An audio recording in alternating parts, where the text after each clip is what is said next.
Brendan Rodgers has taken over at Leicester City after Claude Puel's divisive reign.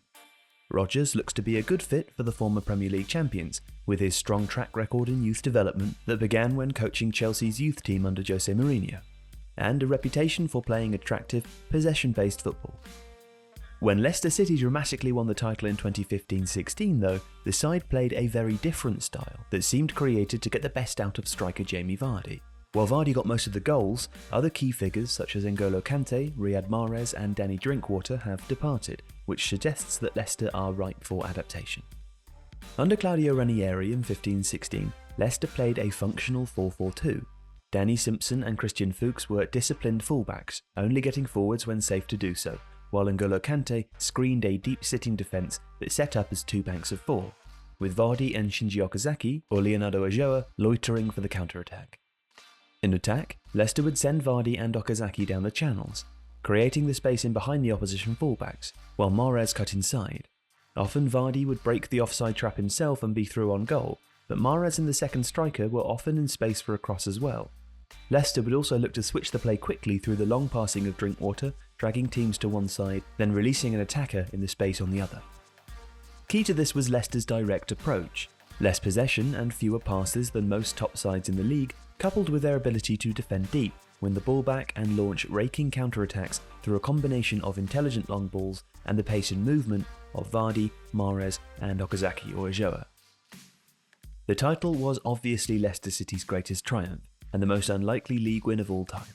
So why now have they turned to a coach who is, on paper at least, a proponent of everything that side was not?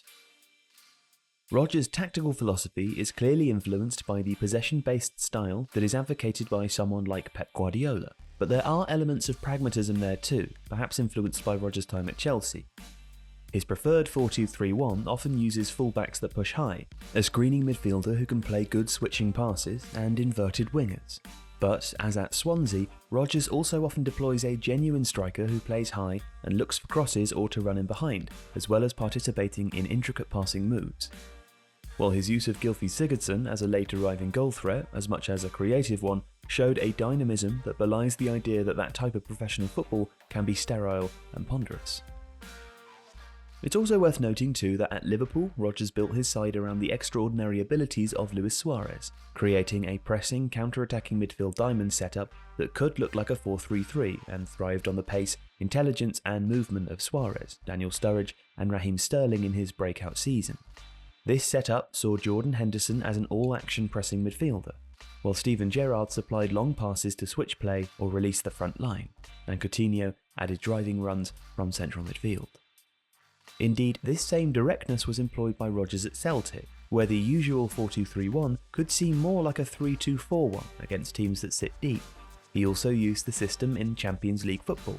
Kieran Tierney is a very attacking left-back who operated at times like a winger, while Michael Lustig would tuck in at right-back to make a 3, allowing Celtic's attacking midfield 3 to shift across. The midfield double pivot, or even the defence, could then sit off and direct long passes towards the front 4 or 5, or switch play quickly to shift the focus of the attack against teams who sat off and didn't allow Celtic to play a more intricate game in the attacking third. This shows that there are elements of Rodgers' play that belie his reputation for patient build-up and possession-based football. Indeed, it's probably fair to say that his spell at Swansea has led to a characterisation of his style that ignores Rodgers' ability to adapt or be direct when needed. And indeed, his first game in charge of Leicester, a loss against Watford, showed that Leicester may well exploit quick switches of play, especially when wingbacks Ben Chilwell and Ricardo Pereira combine to generate pulled-back crosses into the danger area. Playing behind Jamie Vardy, the excellent Harvey Barnes and James Maddison, with Damari Gray also an option, can also provide the kind of movement that allows Leicester to use the intelligent pivot of Wilfred Ndidi to break up play and Yuri Tielemans to release Leicester's attacking talent. In addition, Leicester City could well play the sort of patient probing 4-2-3-1 that Rodgers used at Chelsea, with Barnes, Gray and Maddison all playing behind Vardy, but this will be much of what attracted Rodgers to Leicester City. They're a team whose previous success was built on a certain style, but who are ripe for adaptation, with exciting young players capable of playing differently. And Rodgers, himself an adaptive manager, will happily change approaches based on opponent to get the most from his charges. The Foxes may never repeat the unlikely Premier League win of 2015-16, but under Rodgers, they will be an upwardly mobile club once again.